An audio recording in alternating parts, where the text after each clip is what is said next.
September, our worst ever fire. Our research project is located in a hostile environment. We know about vandalism. Musical introduction. In 1980, the first plastic tree guards entered the ecosystem of the UK. At the same time, Bauhaus released their first album, In the Flat Field, which spent 1 week at number 72 in the album chart. The album sank in a deluge of negative reviews from rock journalists of almost every kind. And while it did reach number 1 in the indie album chart, the initial results were very disappointing to the band. Meanwhile, the plastic tree guard was hailed as a practical, helpful innovation. Such irony. I do get bored, I get bored. In the flat field, I get bored, I do get bored. In the flat field. That was the Bauhaus lyric. These lyrics are now, like the tree guards of the same year, over 40 years old. I'm told the lyrics refer to the adverse childhood experiences, or ACEs, of the artist. Apparently, the author of the song was made to watch his uncle doing archery practice on a bleak and empty playing field every weekend. The song claims that these adverse childhood experiences caused the artist to become, to put it simply, stunted. It may be a metaphor, and the rest of the lyrics are unintelligible to me. The thing to remember about Bauhaus lyrics is that it's all about theatrics, performance, and just being a lunatic. It's experimental and disturbing, and as such it's ethical only because it's art. So enough about that. We'll never really know whether deer, who don't live in fear of wolves in Scotland, experience a boredom that leads to the destruction of trees. Similarly, we'll never really know whether our young rascals who set fires, who do not live in fear of the police, experience a boredom that leads to vandalism. It'd be tempting to find out how a landscape of fear would affect deer and young vandals, but I draw the line at creating a terror state where wolves and policemen purge the community of anyone who looks a bit disgruntled.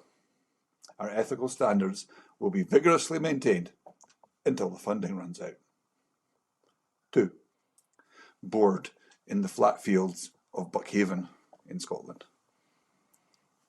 In the picture, you can see a whole night's work, taking out the wooden stakes and burning them in a pile. Some of us believe that a portion of the tree stakes have been commercially purloined, but I don't believe that. Most, and probably all, have been burnt on site. The plastic tree guards have become useless trash scattered across the plantation. The chaotic, partially burnt wooden debris is evidence that the fire brigade attended the fire, probably in the dark, and sprayed it with a high-pressure hose. I'm not complaining. As antisocial fires go, this one in April 2021 was one of the more pleasant fires.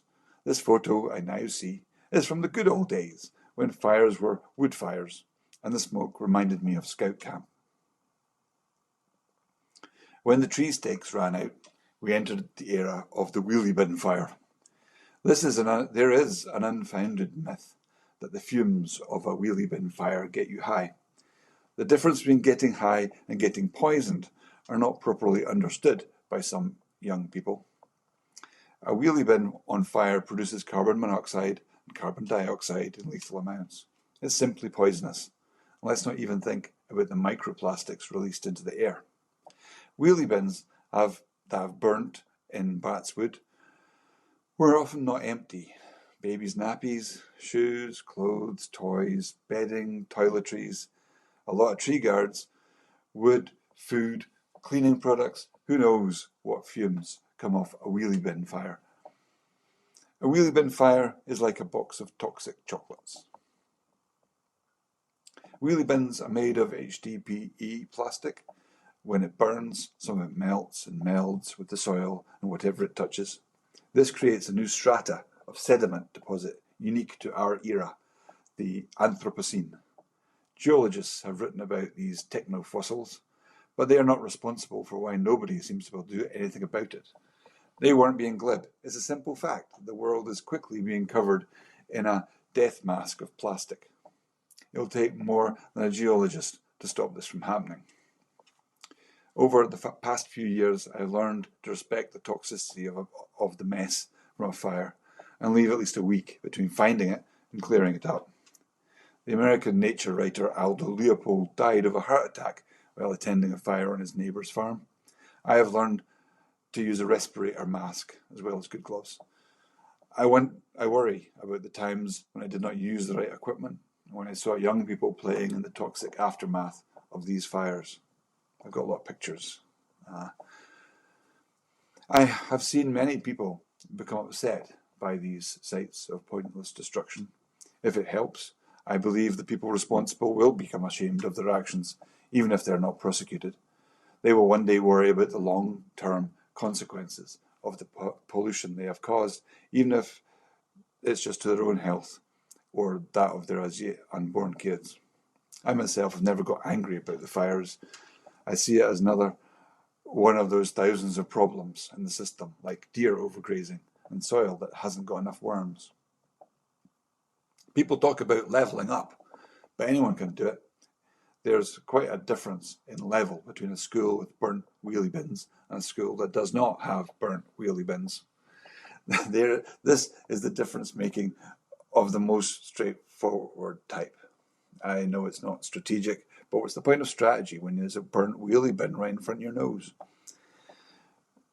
When this picture of me arrived on Google Earth Street View, I felt proud of myself. I'm now preserved in digital amber. There's a picture of me on Google Earth Street View at Batswood. It's a beautiful day just at Batswood, and I'm in a good quality respirator mask. As I spend so much time on site clearing stuff away, I've been taking extra precautions against getting poisoned by the pollution. Some of the smells can make you feel ill for days if you're not careful. 3. Our immortal wheelie bins need better life chances. A wheelie bin could last for 1,000 years of normal daily use. Each wheelie bin costs £50 to replace. This seems more than good value for what should be an heirloom passed down the generations. What did Uncle Aldo leave you in his will? You're hoping it was the set of wheelie bins. He must have known you'd want them. You are getting disappointed. Your cousin Greta got them. She's a safer pair of hands, let's face it. Of course, that's not what really happens.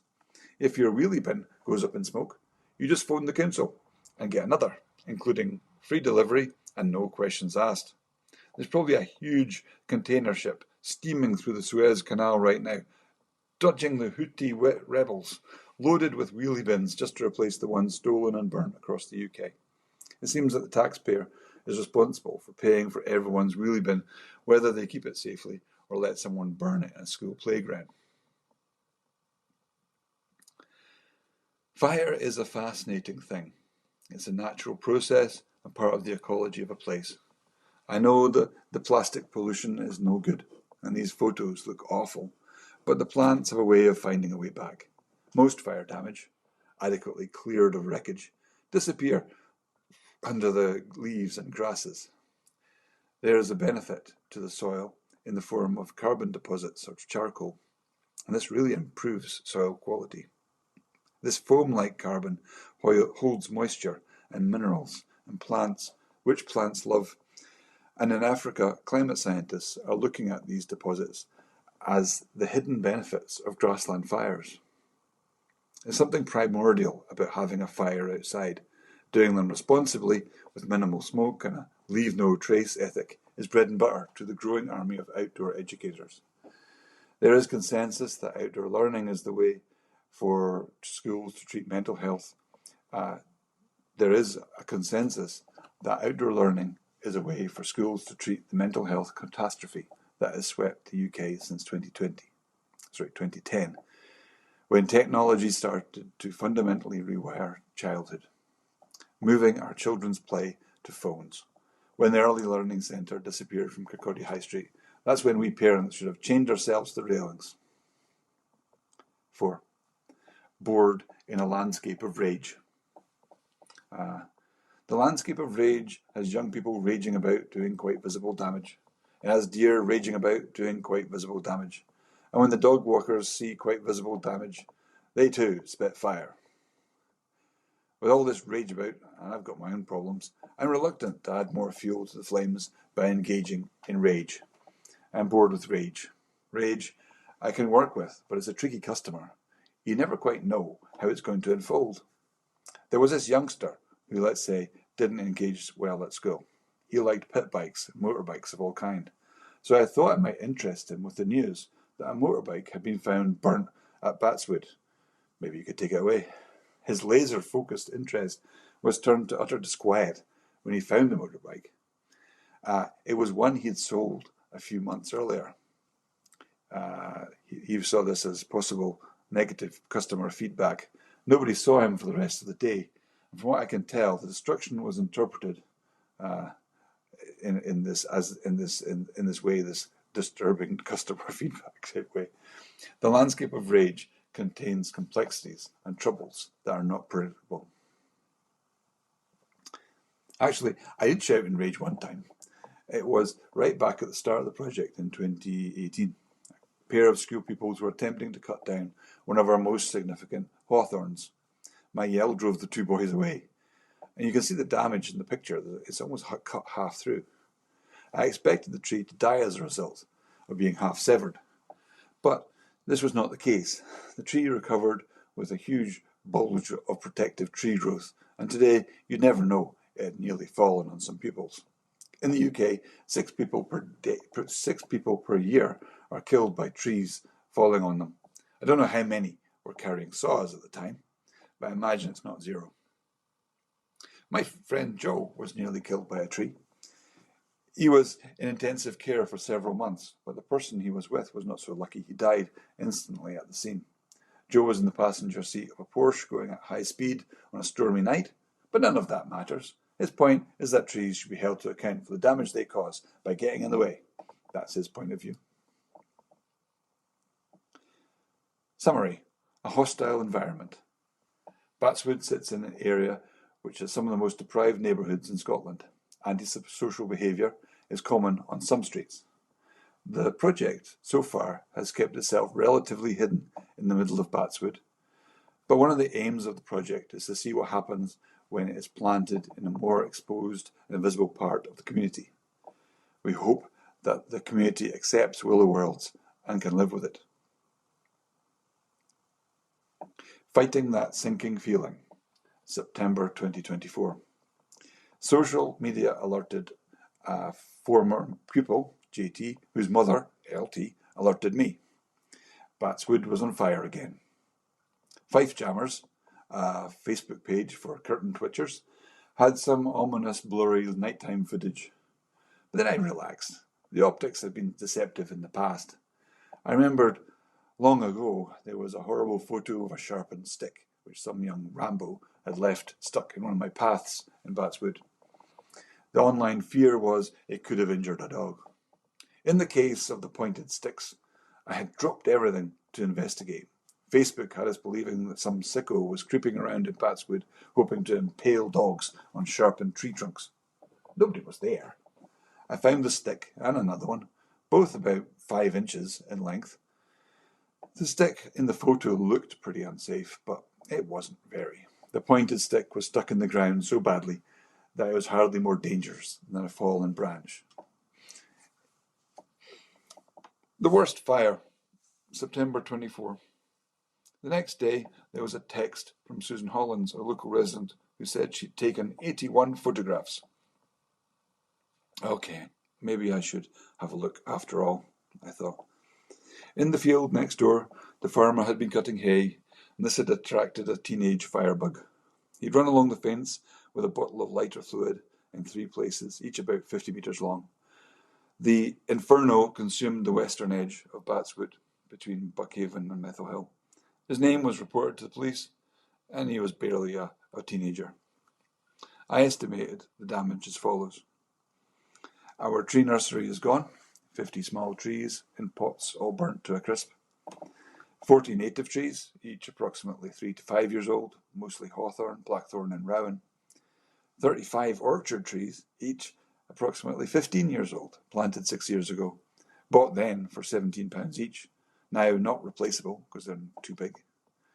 Total losses between £1,300 and £1,600 in replacement value, but they won't be replaced because we're not insured against this.